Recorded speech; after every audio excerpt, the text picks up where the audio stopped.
আজকের লাঞ্চে বানিয়েছিলাম আমি না নিম বেগুন। সবার রান্নার পদ্ধতিগুলো না একটু একটু আলাদা হয়ে যায়, তাই টেস্টগুলোও আলাদা হয়ে যায়। সেই মেদিনীপুর থেকে আমি জয়সলমীরে নিম পাতা এনেছি। কি করে এনেছি দেখাচ্ছি একটু পরে। প্রথমেই একটা বেগুনের আমি এত বড়টা কাটবো না, কারণ এখানে আমার দুজন খাবো, তাই হাফটা বেগুনের নিম বেগুন করলেই যথেষ্ট। টুকরো টুকরো করে কেটে নুন হলুদ মাখিয়ে হালকা তেলে ভেজে এভাবে কচি নিম পাতা গাছ থেকে পেড়ে রোদে ভালো করে শুকনো করে এনেছিলাম। এতে স্বাদ গন্ধ কিন্তু সেমই থাকে। এত বড় বড় বেগুনগুলো বেশিরভাগ দিনই নরম থাকে, আজকে দেখলাম এত বড় বেগুনটা কিন্তু একটু বিচিগুলো শক্ত হয়ে গেছে। বেগুনগুলো ভেজে আলাদা তুলে রেখেছিলাম। এবার অল্প কড়াইতে তেল দিয়ে জিরে শুকনো লঙ্কা আর নিম পাতাগুলো হালকা আঁচে ভেজে তুলে নিলাম। এরপর জিরে শুকনো লঙ্কা আর নিম পাতাগুলো একদম ভালো করে ম্যাশ করে নিলাম। তারপর বেগুনের সঙ্গে এভাবে মিক্স করে নিলাম।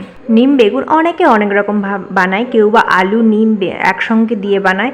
আমি এইরকম বানাই, খেতে কিন্তু বেশ লাগে। যে এইরকম ট্রাই করনি একবার এরকম করেও দেখো, খেতে কিন্তু ভালো লাগে। সঙ্গে আর বানিয়েছিলাম কচি লাউ দিয়ে ডাল। নিম বেগুন থাকলে তো ভাত অর্ধেকের বেশি শুধু সেটা দিয়েই খাওয়া হয়ে যায়, আর কিচ্ছু লাগে না। ভিডিও ভালো লাগলে লাইক শেয়ার করতে ভুলো না, আর সাবস্ক্রাইব করো।